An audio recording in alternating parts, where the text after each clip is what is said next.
رئيس الولايات المتحدة الأمريكية.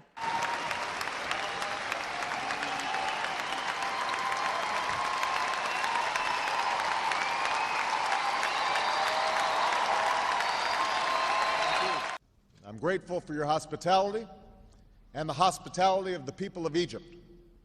And I'm also proud to carry with me the goodwill of the American people and a greeting of peace from Muslim communities in my country. Assalamu alaikum.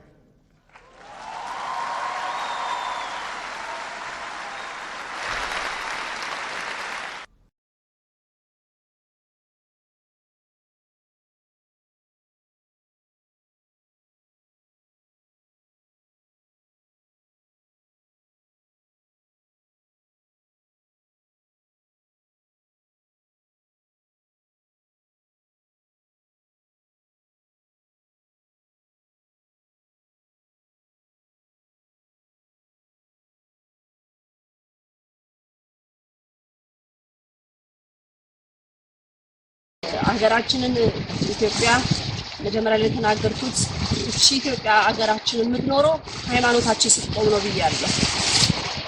መብርሃን ግን አገሪቷን አልተወቻትም። በየአቅጣጫው የሷ ልጆች እየመሰረተች እያቆመች ተቆርቋሪም እያደረገች በብዙ መልኩ እያደራጀችና እያሰራች ነው ያለችው። ብዙ ነገር ነው የሰማነው።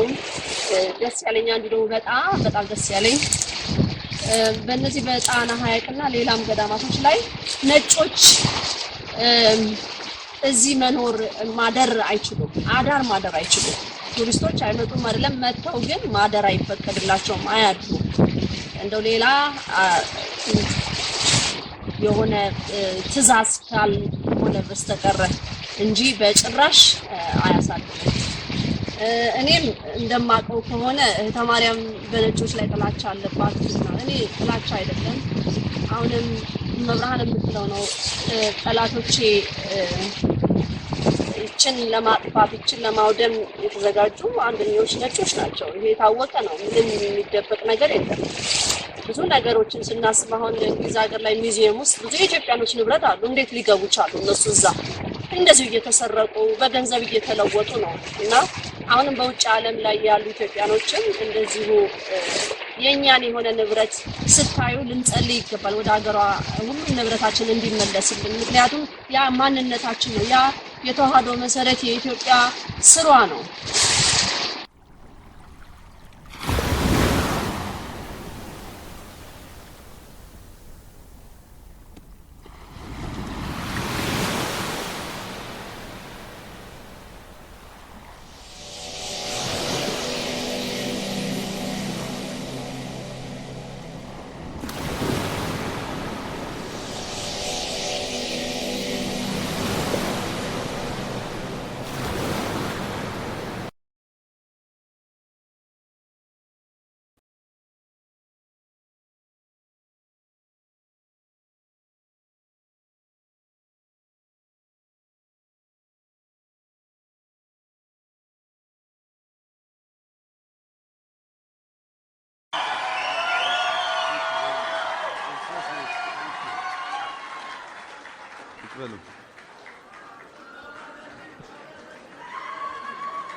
السلام عليكم ورحمة الله وبركاته.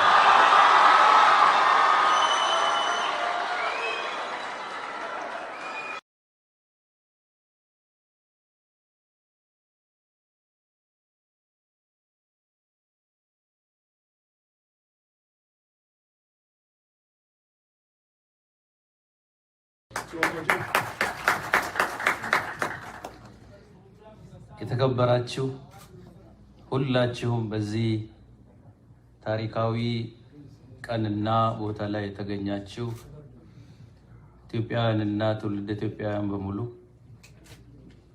and Your Excellency Mr. Mayor of St. Paul and distinguished guests and also our Somali brothers and friends kasumas kabajamton hundi keessan biyya kana jiraattan hooggantoonni embassii kanaas duraan dursee baga walumaan nu ga'ee baga isiniin ga'ee jechuun barbaada.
በተወካዮች ምክር ቤቱ የአፍሪካ ጉዳዮች ንዑስ ኮሚቴ ሊቀመንበሯ ካረን ባስ የተመራ የዩናይትድ ስቴትስ ኮንግረስ አባላት ልኡካን ቡድን በሳምንቱ መጨረሻ ኤርትራን ጎብኝቷል።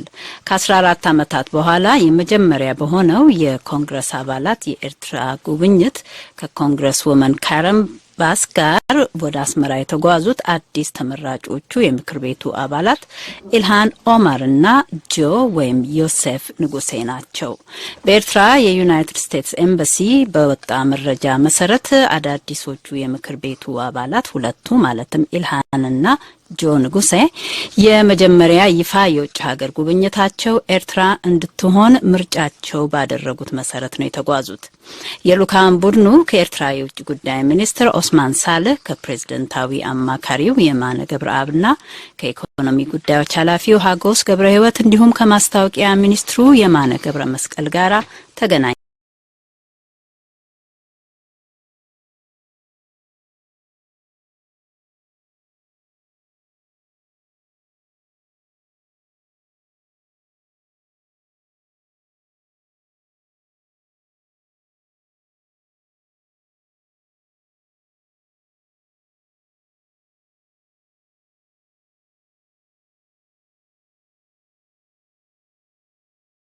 Part of our bread and butter.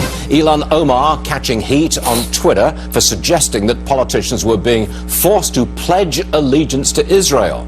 New York Congresswoman Nita Lowey responded with this: lawmakers must be able to decide without prejudice or bigotry. I'm saddened that Representative Omar continues to mischaracterize support for Israel. I urge her to retract this statement and engage in further dialogue with the Jewish community on why these comments are so hurtful. Joining us now, Trump campaign advisor Jeff Balaban. Is there room in the Democrat Party for Ilhan Omar and Jewish voters? I don't think there's room in any reasonable setting for Ilhan Omar and normal people. I mean, Ilhan Omar, the problem isn't, as Nita Lowey says, that she's expressing herself poorly in a manner of debate. The problem is that her beliefs are deeply rooted in hatred and anti-Semitism. She is a hater. I'm going to say it. She is filth. She has no place in the Congress. She has no place on the Foreign Affairs Committee. It's outrageous that Nancy Pelosi, the Speaker of the House, the most powerful Democrat in America, appears on Rolling Stone hand in hand with her smiling this week. It's outrageous. Jeff, that is a very strong word that you used. Yes.